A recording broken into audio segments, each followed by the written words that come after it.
And the job is not well understood. And if I had to describe it in a few words, I would say that the primary responsibility of a county emergency manager is to coordinate resources and communication, information in and pushing information back out into the community and acting as that hub, if you will. When there's an emergency in a community, all requests and information that gets funneled up to the state or federal government goes through the County Emergency Management Office. And so County Emergency Management and the County Emergency Manager become key positions during an event. Or day to day, when we're not in the middle of an emergency, we're really focused on preparedness, mitigation, which is any actions that lessen the impact of disasters. When a disaster occurs, we activate the Emergency Operations Center. That's a community discussion and decision that is made with the county and other partners. And once the Emergency Operations Center is activated, things are set into motion with regular meetings, regular communications, and just making sure that we're communicating and supporting all of the partners that are involved in the event.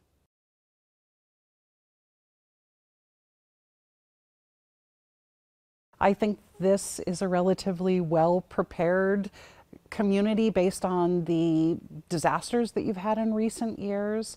But this event really challenged that level of preparedness. We saw first responders being unable to report and being victims themselves, and folks that maybe were prepared to be on their own for a few days really being challenged to go further than that traditional 3 days or a few days that they may have prepared for. I'm sure it doesn't feel like benefit to have had 4 disasters in 5 years, but I think Lane County is a really good illustration of how having that frequent disaster profile creates an environment where people work together more fluidly. In a county where there haven't been disasters and you haven't had that opportunity, you may not see that level of cooperation and coordination, but you certainly see it here. We have a great challenge in emergency management to prepare people for catastrophic events, and we talk a lot about the Cascadia earthquake and tsunami. This event really, I think, gave both citizens and first responders a snapshot of what that might look like.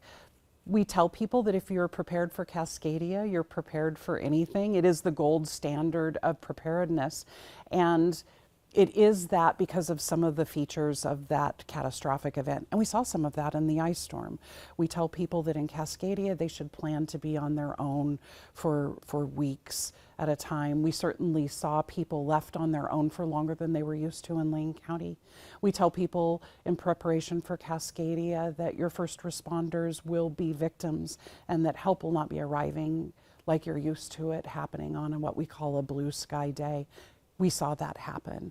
Folks were isolated from one another. When we talk about Cascadia and bridge failure and road failure, we talk about communities that ordinarily rely on one another, not having access to one another.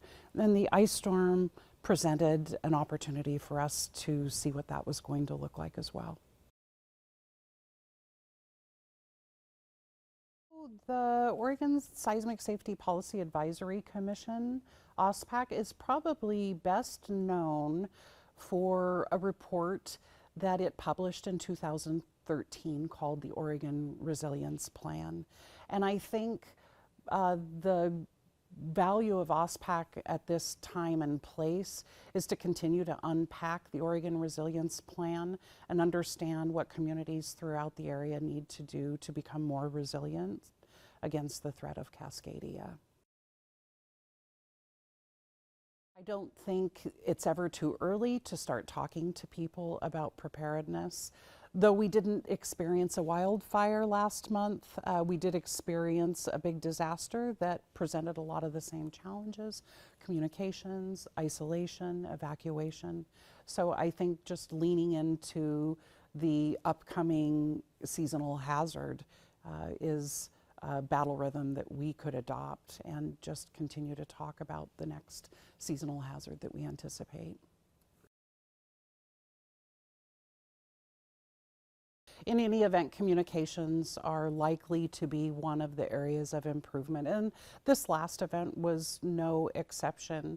One of our primary responsibilities is to ensure communication within our organization, with our external partners, and with the public.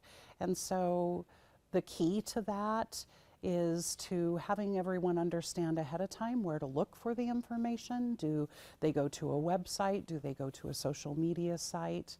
And then to have an array of redundancies in terms of communication. How do we communicate with folks on a regular day versus during an event? And so we see it in the wildfire season that a lot of the normal communications are still in play, but we need to prepare for that day when they aren't. And so what are our redundant communications? Do we have phones?